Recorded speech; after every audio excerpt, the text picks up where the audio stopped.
తల్లి 2019లో కరెక్ట్ గా 21 రోజుల ముందర నేను మంగళగిరి అభ్యర్థిగా మీ ముందర నుంచిన. ఆనాడు వాస్తవంగా మీరు ఎదుర్కొన్న సమస్యలు నేను తెలుసుకోలేకపోయా. అదేవిధంగా నేనేంటో మీకు అర్థమవలేదు. ఎన్నికలు అయిపోయినాయి. 5350 ఓట్లతో నేను ఓడిపోయాను తల్లి. ఓడిపోయిన దగ్గర నుంచి నేను వదిలిపెట్టలేదు తల్లి నియోజకవర్గాన్ని. గతంలో ఎవరిని ఓడిపోతే వెళ్ళిపోయేవారు, పనిచేసేవారు కాదు. అలాంటిది నేను ఓటమి చెందినా కూడా మంగళగిరిలోనే ఉన్నా. మంగళగిరి ప్రజలకి నేను సేవ్ చేసిన తల్లి.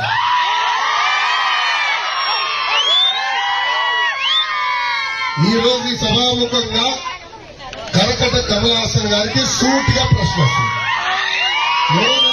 కరకట కమలాసన్ అరే మీకు తెలియలేదా? ఒక్క చెప్పండి. అరే నువ్వు ఆగమ్మా, పెద్దమ్మకి తెలియదంట చెప్పని. అమ్మా బాలబాబు గారు తెలుసు కదా,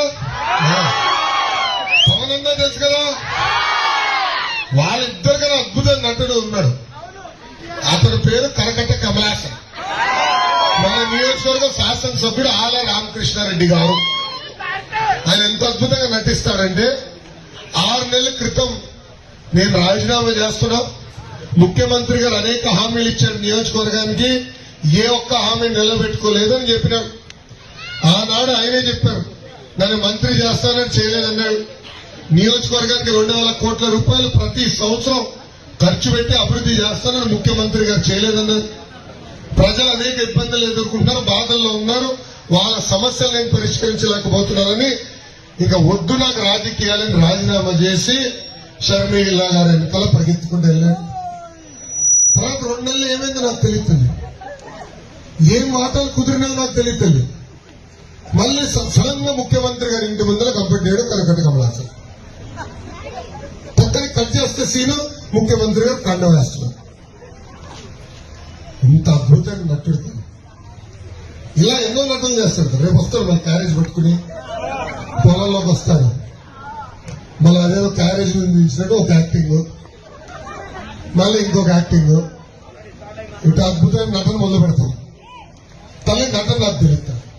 ముందున్నట్టుగా చెప్తా, చేయగలిగితే చేస్తానంట, చేయలేకపోతే క్షమించండి నేను చేయలేనని చెప్తా. అమ్మా నేను ఓడిపోయిన తర్వాత కూడా కేఆర్ కొండూరుకి ఆరోగ్య రథాలు పంపించాను. మీకు ఉచితంగా అనారోగ్యంతో ఇబ్బంది పడుతుంటే, ఊర్లో అనారోగ్యంతో ఇబ్బంది పడుతుంటే వాళ్ళకు ఉచితంగా మందు బిల్లు మనం అందించాం. నిరుపేద కుటుంబాలను ఆదుకునే దానికి, స్వయం ఉపాధి కల్పించడానికి ట్రైనింగ్ ఇచ్చి కుట్టు మెషిన్ కూడా అందజేశాం. నిరుపేద కుటుంబాలకి తోపుడు బండ్లు అందజేశాం. నాకు తెలిసినంత వరకు దాదాపు 70 కుటుంబాలని ప్రతిపక్షంలో ఉంటూ ఆరోగ్య రథం కాకుండా ఆదుకుంటాం జరుగుతుంది.